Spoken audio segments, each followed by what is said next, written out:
स्वागत है आपका हेल्प क्लासेस में। आज हम पढ़ेंगे क्लास 12 हिंदी में आत्म परिचय। एक गीत दिन झल्ली झल्ली ढलता है के प्रश्न उत्तर। इसके लेखक कौन है? हरिवंश राय बच्चन। तो पहला प्रश्न पढ़ते हैं और उसके आंसर हम देखते हैं। ठीक है। कविता एक और जग जीवन का बाहर लिए घूमने की बात करती है और दूसरी ओर मैं कभी ना जग का ध्यान किया करता हूँ। विपरीत से लगते इन कथनों का अर्थ क्या है? उत्तर।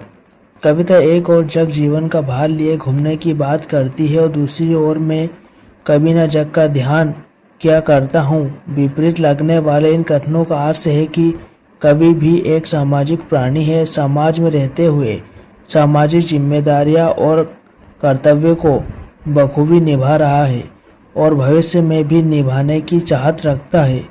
किंतु हर प्राणी की अपनी व्यक्तिगत निजी आकांक्षाएं होती है जिनकी पूर्णता के लिए वह किसी का हस्तक्षेप पसंद नहीं करता है, नज़रअंदाज करता है। उसी प्रकार कवि की व्यक्तिगत जिंदगी में प्रेम का विशेष महत्व है, जिसकी प्राप्ति के लिए अपना ध्यान प्रेम में ही केंद्रित रखना चाहता है। ऐसे में प्रेम विरोधी रूढ़िवादियों द्वारा दी जाने वाली चुनौतियों को ध्यान नहीं देता है। अब अगला क्वेश्चन हम देखते हैं। जहाँ पर दाना रहते हैं वहीं नादान भी होते हैं, कवि ऐसा क्यों कह रहा होगा? उत्तर। कवि ने ऐसा इसलिए कहा होगा क्योंकि जिस प्रकार हर सिक्के के दो पहलू होते हैं, उसी प्रकार समाज में दो तरह के लोग होते हैं, एक ज्ञानी और दूसरा अज्ञानी। सभी का अपना अपना अस्तित्व होता है। ज्ञानी सत्य की खोज में, ज्ञान प्राप्ति में लगे होते हैं, जो अज्ञानी सांस्कारिक भौतिकवादी होकर भोग विलास में लगे होते हैं। दोनों ही समाज के लिए अनिवार्य हैं, तभी समाज का संतुलन है। अब तीसरा क्वेश्चन और उसका आंसर देखते हैं। मैं और जग और कहाँ का नाता, पंक्ति में और शब्द की विशेषता बताइए। इसका आंसर है मैं और जग और कहाँ का नाता, पंक्ति में और शब्द की विशेषता काव्य सौंदर्य में प्रयुक्त यमक अलंकार के कारण है, जहाँ और शब्द के तीन अलग अलग अर्थ हैं। पहले और मैं और अर्थात संसार से भिन्न हूँ, अलग हूँ, अर्थात भिन्न अर्थात संसार से भिन्न हूँ, अलग हूँ। दूसरा और मैं भिन्न और जग यहाँ और योजक शब्द है जिसका अर्थ तथा है। अब तीसरा देखते हैं। जग और कहाँ का नाता में और शब्द विशिष्टता के लिए प्रयुक्त हुआ है, इसमें जग के साथ विशेष नाता नहीं है।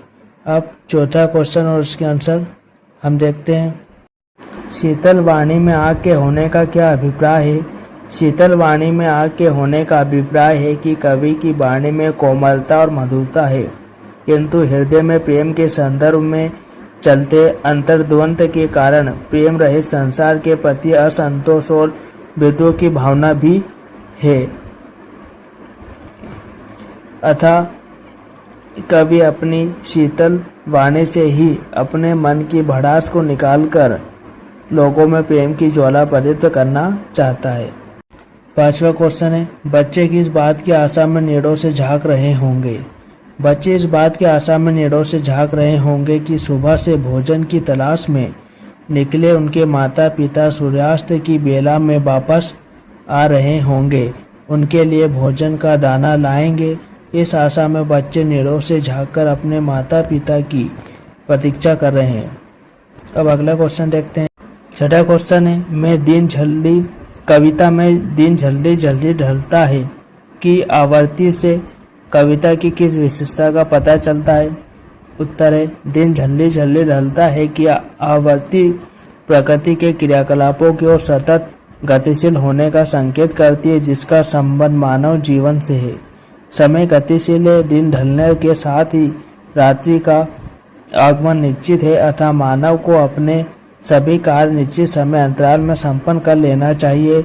जिस प्रकार पथिक अपने लक्ष्य के लिए और पक्षी अपने बच्चों की खातिर निड़ों की ओर जाने में चंचलता गतिशीलता दिखाते हैं, दिन का जल्दी जल्दी ढलना मानवीय हृदय में जोश, उत्साह और प्रेरणा का कार्य कर रहा है, जो कवि के लिए महत्वहीन है। अब 7वां क्वेश्चन देखते हैं। आज की वीडियो का लास्ट क्वेश्चन है, ठीक है।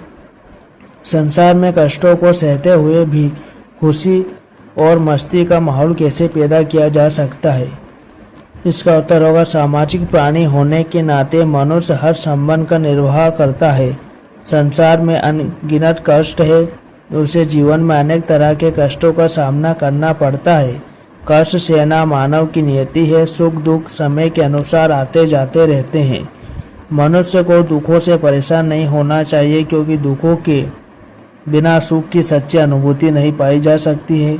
उन कष्टों के बीच प्रेम और मस्ती का संतुलन बनाकर जीवन को उल्लासपूर्ण बनाना चाहिए। तो आज की वीडियो में इतना ही। ये हमने क्वेश्चन आंसर किया। आत्मपरिचय, एक दिन जल्दी जल्दी ढलता है कि। तो ठीक है, आज की वीडियो में इतना ही। धन्यवाद।